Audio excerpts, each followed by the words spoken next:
Guys, welcome to our Chintala Narasimhulu YouTube ఛానల్తో మరి కొత్త వీడియోలతో మళ్ళీ వస్తున్నాయి ఈ చింతాల రఘు.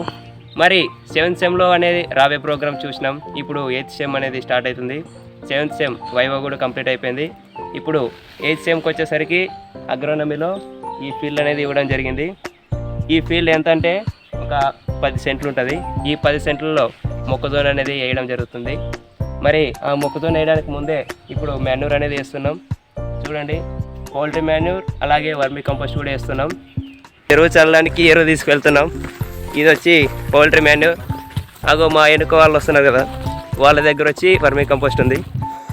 ఈ మొక్కజొన్నను వచ్చి పూర్తిగా ఆర్గానిక్గా పండిస్తామంటే సేంద్రియ పద్ధతిలో అనేది పండించడం జరుగుతుంది. అందువలన పౌల్ట్రీ మాన్యూర్ అలాగే కంపోస్ట్ని కూడా ఒక 50 kgs మోతాదులో వేస్తున్నాం. అలాగే మిగిలిన ఎరువులను కూడా తగిన మోతాదులో వేయాలి కాబట్టి ఒక 10 days అలాగే 30 days గ్యాప్ తర్వాత మిగిలిన ఎరువులు కూడా వేసేస్తాం. మరి మాన్యూర్ వేయడం సక్సెస్ఫుల్గా అయిపోయింది. చేతులు కాళ్ళు కడుక్కోవడానికి వచ్చేసినాం. చూడండి, చిన్న నది వెనుక రాజుబాయ్ చేతులు ముఖం కడుగుతుండు, పాపం అలసిపోయినాం. మరికొన్ని వీడియోలతో మళ్ళీ వస్తాయి చింతాల రఘు. అంతవరకు సెలవు, బాయ్ బాయ్.